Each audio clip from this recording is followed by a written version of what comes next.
Welcome to This Explainer. Today, we're unpacking a case that is honestly one of the most chilling, elusive, and expansive serial killer investigations in modern American history. For over a decade, a desolate stretch of Long Island Highway held a terrifying secret. This is a mystery that spawned massive task forces, documentaries, and just endless public speculation. But as you'll see, the truth of who is actually responsible and how he lived right among us is way more unsettling than any fiction. We're actually going to start right at the dramatic conclusion of this decades-long nightmare. Picture this. It's June 17, 2026, inside a packed, solemn courtroom in Suffolk County, New York. The emotional climax of this entire ordeal has finally arrived. 13 heartbroken family members stood up to speak directly to the man who took their sisters, their mothers, and their daughters. And when the judge finally addressed the man sitting quietly with his hands folded, Rex Heuermann, the condemnation was absolute. He looked right at him and called him a disgusting, despicable, and small man and a coward. But who was this man really? Okay, let's dive into this. For 17 years, Rex Heuermann was literally hiding in plain sight. He wasn't some drifter off the grid. He didn't have an obvious, violent criminal history. He was a 6'4" Manhattan architect, a husband, a father, a guy who did his daily commute from the quiet, middle-class suburb of Massapequa Park. He lived this incredibly ordinary life while quietly operating as one of the most prolific serial killers in the country. So the big question is, how on earth did a seemingly normal guy pull this off for almost 2 decades? Let's move into section 1, the Gilgo Beach discovery. To understand how his whole facade began to crack, we have to trace this horrifying timeline back to its inciting incident. In May 2010, a 24-year-old sex worker named Shannon Gilbert vanished after making a terrified 911 call from the small community of Oak Beach. Over a year of searching for Shannon yielded absolutely nothing immediately.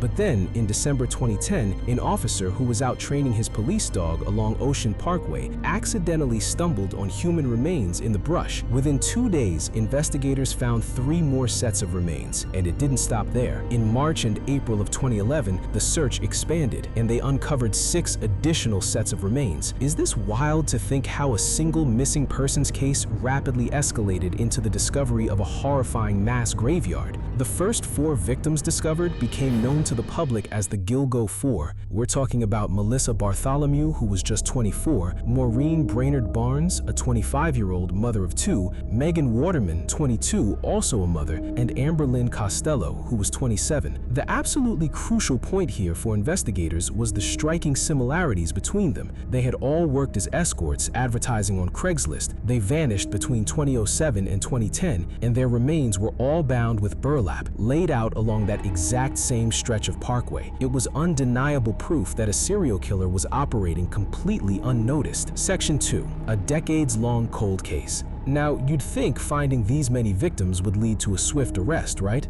But instead, the case went agonizingly cold. Despite a massive task force, best-selling books, a hit Netflix film, and constant media scrutiny, law enforcement simply could not find the phantom responsible. Just take a look at the geographic and chronological gaps here. As investigators eventually pieced this massive puzzle together, they realized the killings weren't just limited to the late 2010s. The timeline stretched all the way back to the early 1990s. Sandra Costello was found in 1993, more than 60 miles away from Gilgo Beach. Partial remains of Valerie Mack and Jessica Taylor were discovered in Manorville in 2000 and 2003, long before the rest of their remains were connected to Gilgo Beach in 2011. The sheer scale and geography of these crimes were just staggering. Let's look at Section 3, the pizza crust breakthrough. January 2022. The case desperately needed fresh eyes, so Suffolk County District Attorney Ray Tierney launched a specialized task force equipped with advanced DNA analysis. And here is how this slowly built into the ultimate breakthrough. Step 1 was actually an old clue. A witness had seen a first-generation Chevrolet Avalanche right around the time Costello vanished in 2010. Step 2, modern digital searching connected that very specific, pretty uncommon truck to an architect named Rex Heuermann. Step 3, investigators began covertly tailing him through the busy streets of Manhattan. They had to be so careful not to tip him off. Finally, in January 2023, they struck gold. They watched him finish a meal and throw a pizza box into a public trash can. Detectives swooped in immediately and recovered the crust. Well, the lab results came back, and the DNA on that discarded pizza crust, a direct match to genetic material from a male hair on Megan Waterman's remains. Boom. When prosecutors combined this irrefutable DNA evidence with cell phone records which perfectly placed burner phones used to contact the victims in the exact same locations as Heuermann's known movements, they knew they finally had their man. On July 13, 2023, Rex Heuermann was officially arrested. Section 4. The man in plain sight. His arrest absolutely sent shockwaves through his quiet hometown of Massapequa Park. I mean, how could a monster just live next door? Now, what's really interesting here is the sheer contrast between his two existences. On the left side, you have the public persona, a successful 6'4" Manhattan architectural consultant, a married homeowner, a father doing his daily commute. But on the right side, you see the hidden reality prosecutors uncovered, a man constantly utilizing burner phones, keeping meticulous planning documents on his computer that outlined the logistics for abducting, killing, and disposing of victims. It's a methodical predator operating right beneath the surface of normal suburban life. And then there's this staggering number, 200.